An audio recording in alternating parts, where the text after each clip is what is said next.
Kalau perempuan, kalau sudah memberikan hatinya kepada laki-laki, dia akan 100%. So, di sini bukan masalah siapa yang berkuasa, tapi siapa yang mau tumbuh bersama. Jadi kalau misalnya laki-laki takut dengan wanita karir, jangan pernah takut. Toh bisa membantu hidupnya saling berkecukupan, saling tumbuh bersama gitu loh. Jadi jangan pernah takut. Karena perempuan tuh tetap perempuan kok, nggak akan ngilangin sisi femininnya. Betul. Betul. Jadi bukan karena kitanya yang Terlalu tinggi, tapi tapi merekanya yang belum siap untuk bertumbuh.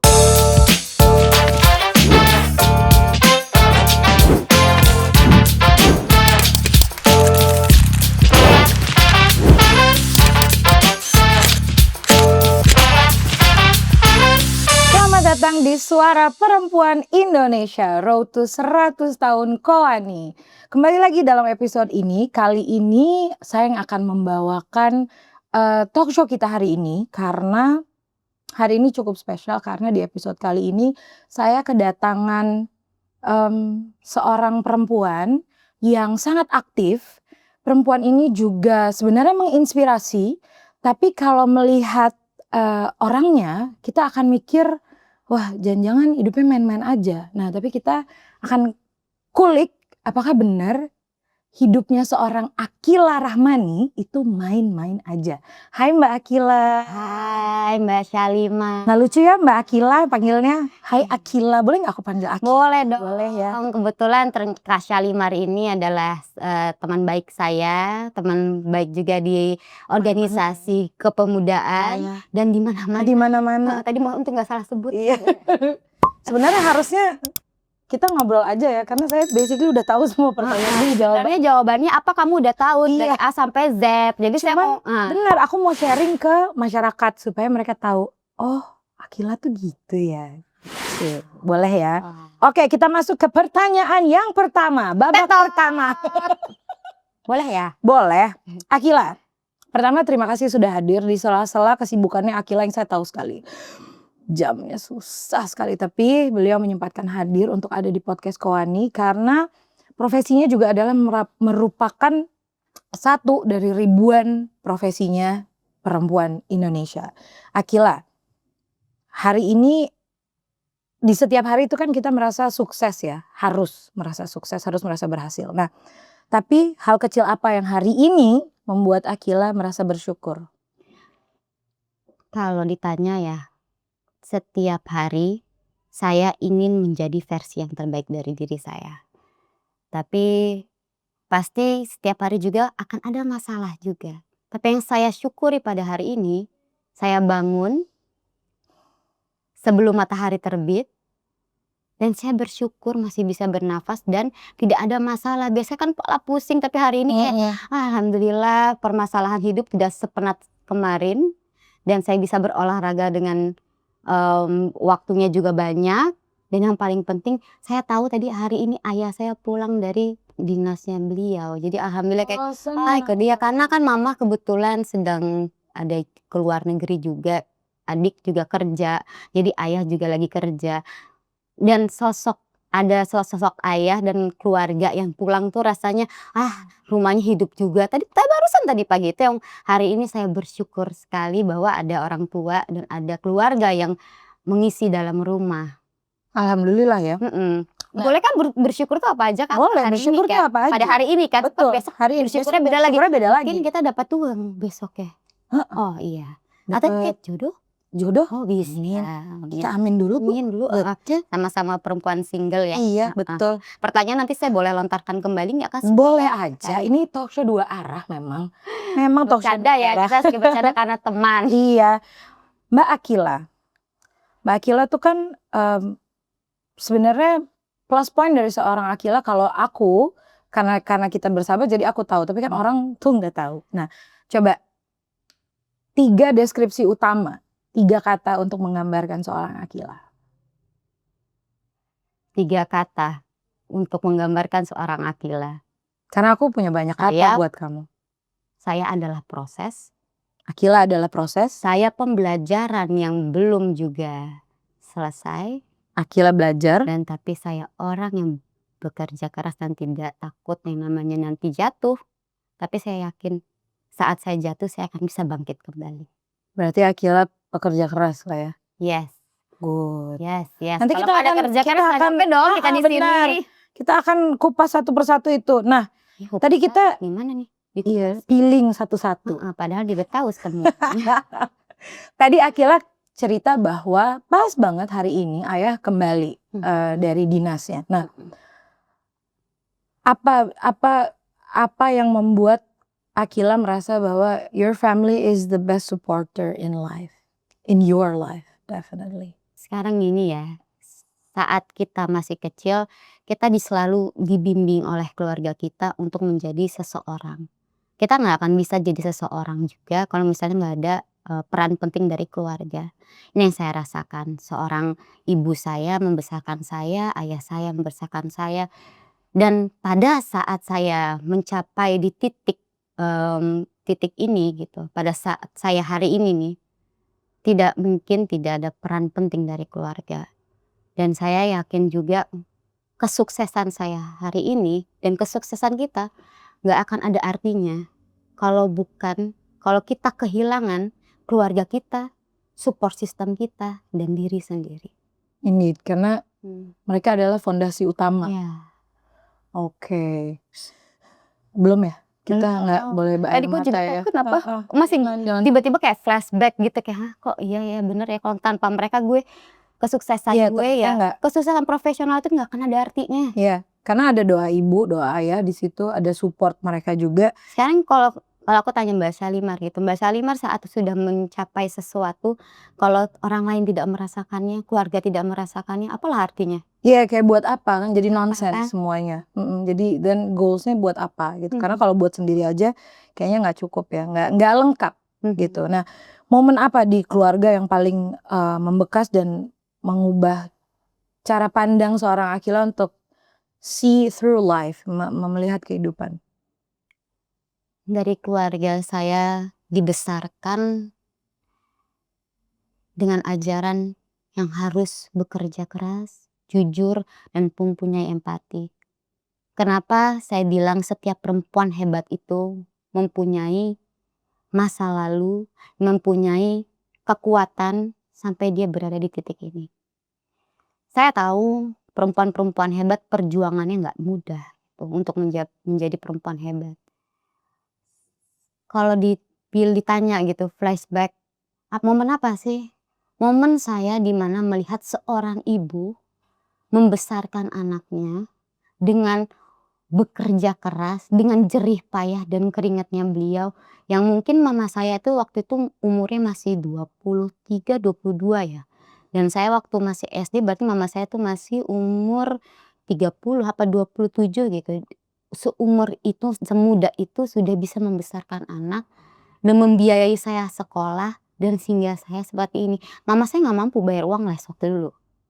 Saya ingat banget saya ngelihat teman-teman saya selalu diajarin sama orang tuanya membaca, setiap nyampe rumah diajar menulis. Tapi karena seorang ibu, karena dia kerja, saya ngelihat anak itu bukannya iri ya, tapi enak ya teman saya bisa diajarin sama orang tuanya sedangkan saya nggak ada. Bahkan buat bayar guru les aja mama nggak ada. Jadi saya harus baca sendiri, belajar sendiri. Dan di momen itulah, itu yang membuat saya sampai sekarang ini harus kuat Akila dan kamu harus bisa.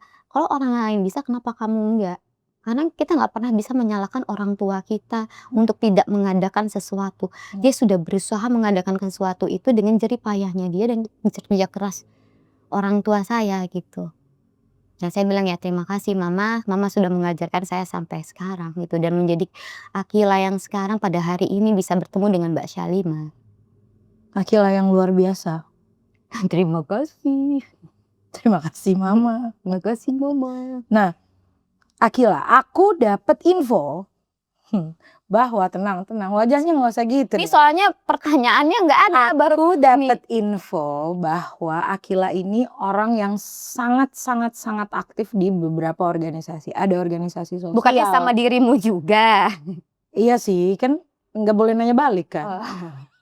Ada organisasi sosial, ada organisasi kepemudaan, ada organisasi aktivisme perempuan. nggak ada olahraga, organisasi olahraga Oh. sama saya. Nah, gimana cara Akila membagi waktu? Karena kan support sistemnya adalah keluarganya. Sedangkan kita tahu Akila sewibuk-buk. Bagaimana Akila membagi waktu antara pekerjaan, keluarga, organisasi, and social life. How you do it? Karena pasti teman-teman Koani di rumah mau tahu. Oke, kalau sibuk kayak gini, gimana caranya membagi waktu? Which itu tidak mudah sebenarnya. Kalau dibilang tidak mudah pasti nggak mudah ya. Tapi untuk waktu kalau diada-adain pasti ada. Kalau setiap ada usaha pasti ada jalan. Betul. Jadi misalnya saya Senin sampai Jumat ya kerja. Mungkin Selasa dan Kamis saya juga kerja. Tapi untuk keluarga saya akan selalu menyempatkan waktu saya. Mungkin dari Senin sampai Jumat itu saya bisa sampai rumah paling cepat mungkin jam 8, jam 9, jam 10. Nah ini trik saya. Jadi setiap saya sampai rumah, mau saya sudah makan atau belum, saya akan duduk di Kita meja kan selalu makan. duduk di meja makan. Ya, saya duduk di meja makan dan begitu juga orang tua saya, mama dan ayah saya pun begitu. Maupun beliau sudah pada makan, melihat saya duduk di situ, Iya, saya pasti akan duduk gitu.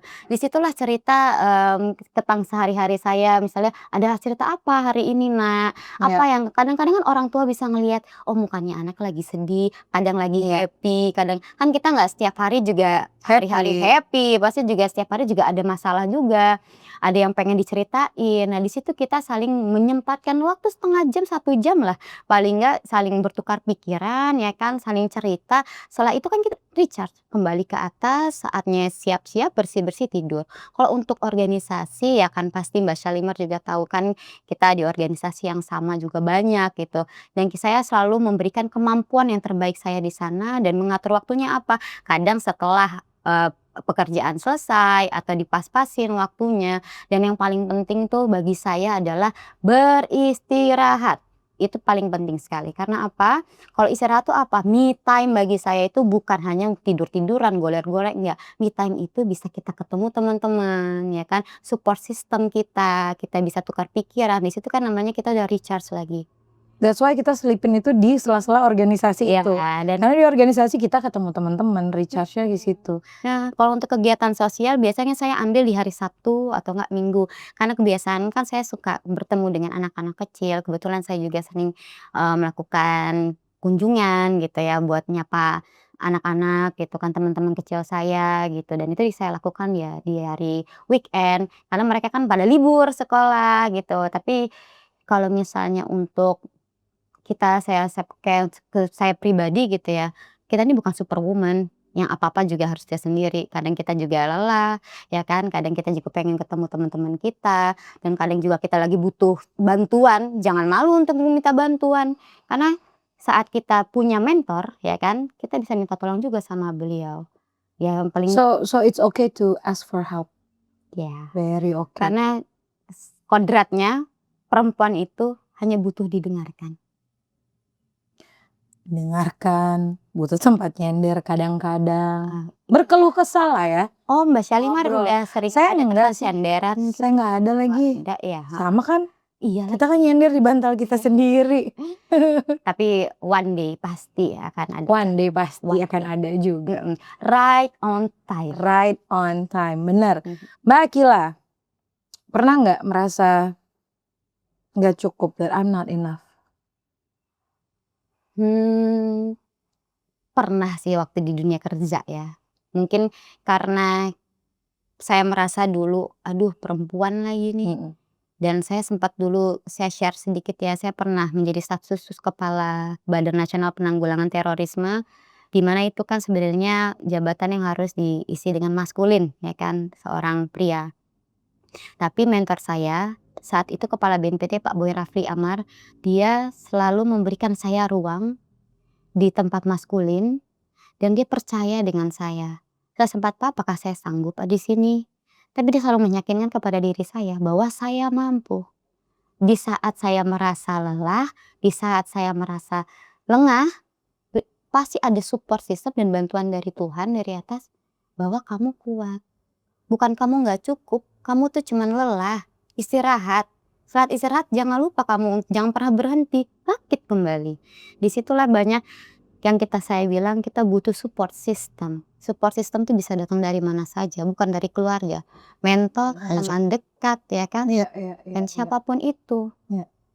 Nah, saat tadi kita bahas, Akila, yang super sibuk sehingga social life-nya pun ya di sela-sela organisasi itu tadi, bertemu teman-temannya either di organisasi atau di kantor atau di, kegiatan-kegiatan lainnya. Nah, suka dengar untuk teman-teman perempuan yang berkarir di luar, suka ada sebutan, "Oh kalau perempuan karir tuh nanti fokusnya kerja terus, nggak sempat bergaul jadi nggak susah cari pasangan atau nggak laku-laku." Bagaimana seorang Akila menanggapi kalimat, kerja mulu nggak laku-laku? Kan senyum kan, Mhm. karena pasti di setiap perempuan single dan perempuan hebat dan perempuan berkarir pasti sering banget mendengar itu.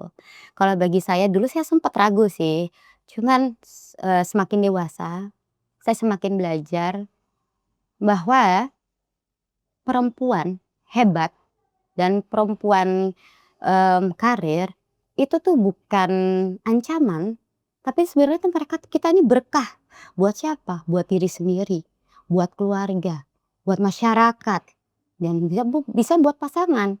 Tapi terkadang perempuan mandiri ya kan, yang perempuan berkarir gitu ya, dianggap tuh malah, aduh nanti kalau misalnya mereka itu nggak akan repot deh, nggak bisa ngurus, Rumah, nggak iya bisa nggak bisa ngurus pasangannya. sedangkan saya mempunyai contoh ya, teman-teman saya di luar sana yang super mega bintang, yang sukses-sukses, bisa menjadi seorang ibu, ya kan, bisa menjadi seorang istri yang baik.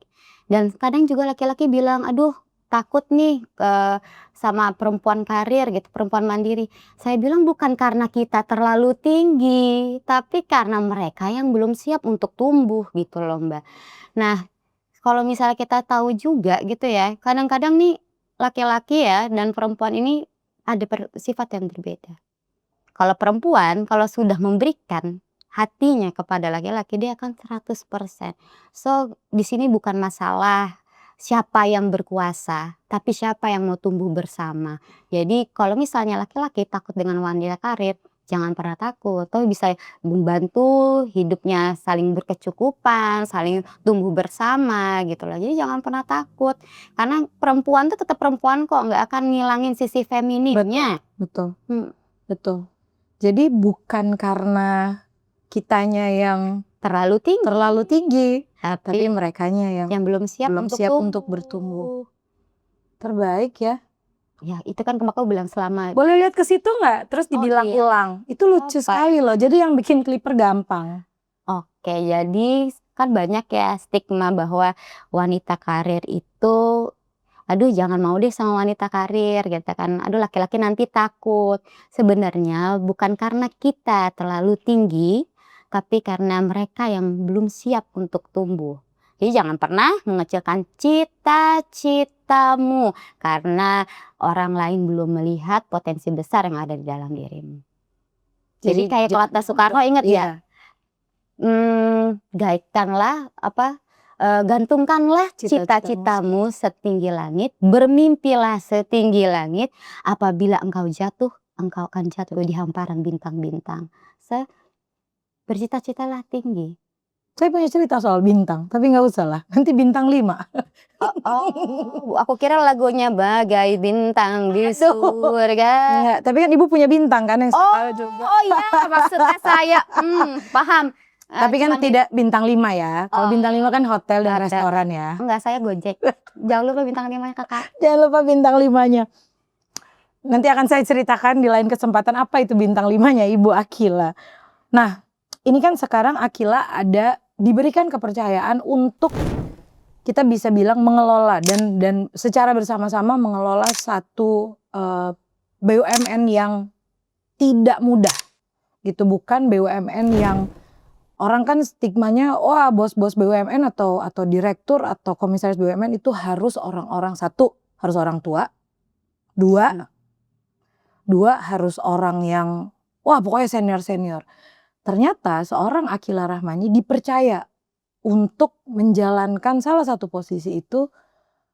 Challenge terbesar apa yang begitu Akila dengar? Oke Kil, masuk di situ. Tolong diberesin, tolong ditata lebih rapih, tolong dijalankan. Challenge-nya kan oke, challenge accepted memang. Tapi kan pasti oke. Kendala apa yang Akila alami di awal-awal bergabung dan ada di antara itu tadi maskulinitas itu tapi di level yang tinggi. Gimana cara Akila overcome itu akhirnya? Pertama saya ingin menjelaskan bahwa stigma-stigma orang di luar ya, jabatan komisaris itu adalah hadiah. Tapi kita harus tahu juga sebenarnya amanah dan tanggung jawab yang diberikan oleh pimpinan itu adalah mandat, tapi bukan hadiah. Tanggung jawab yang harus dikerjakan dengan apa? Kerja keras, dedikasi dan menjaga integritas. Indeed. Ya. Nah, kendala apa sih? Challenge apa sih? Ya pasti kita akan pernah merasa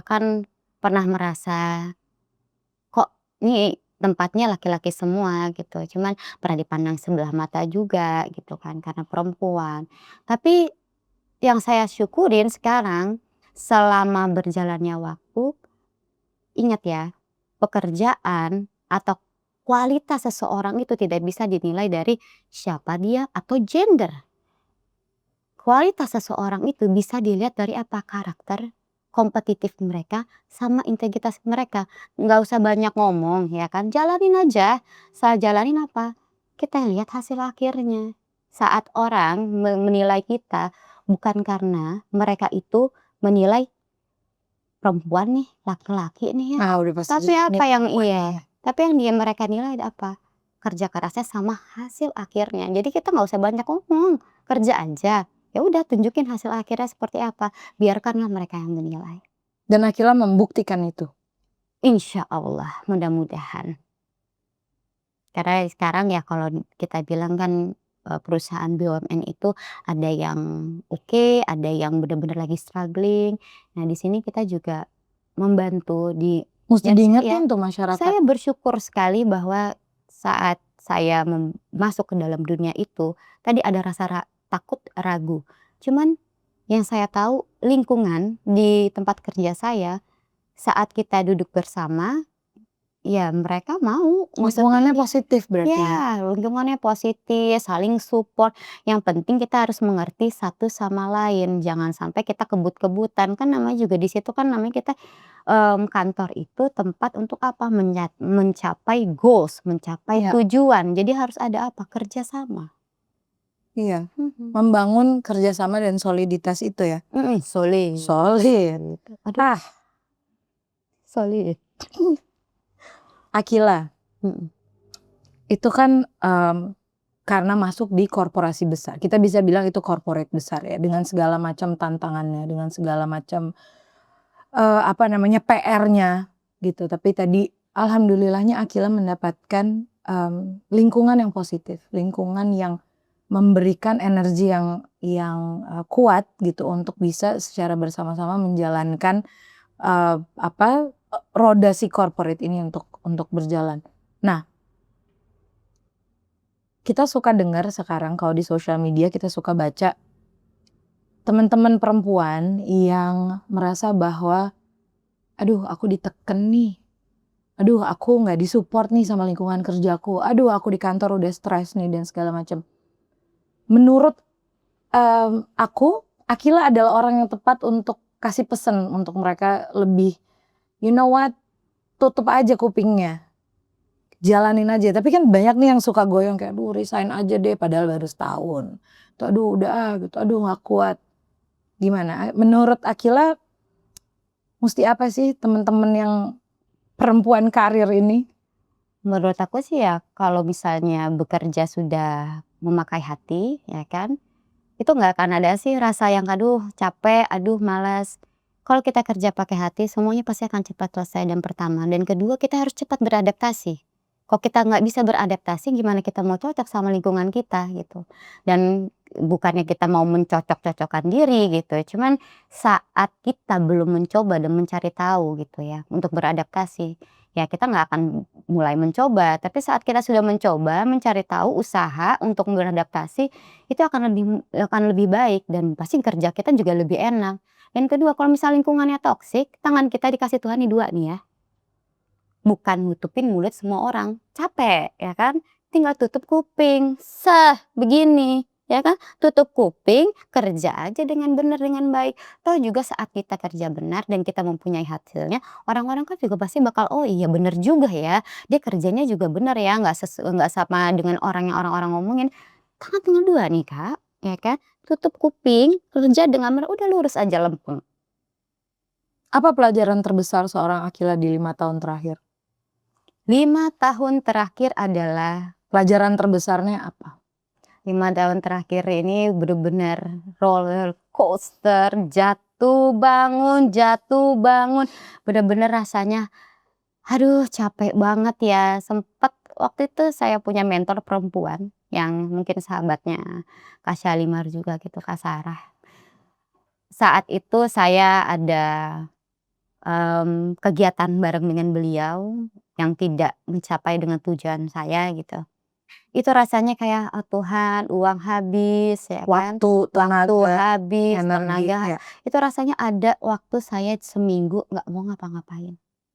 Capek, lelah gitu kan. Pelajaran terbesar dalam hidup saya adalah ikhlas.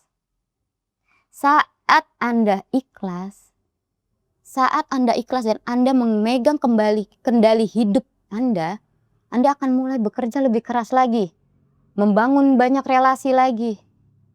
Dan bekerja bukan hanya keras, tapi cerdas, Ya. upgrade diri, dan alhamdulillah pintu satu demi satu terbuka Kebuka. saat Anda ikhlas. Pintu satu demi satu kebuka. Dan emang nggak mudah, nggak instan. Ya Kak Salimar juga tahu sendiri gitu, nggak mudah dan nggak instan. Tapi disitulah kekuatan yang membuat membentuk saya pada hari ini di sini. Ikhlas. Dan di 5 tahun terakhir itu, di saat roller coaster itu luar biasa, Mama mendampingi dong?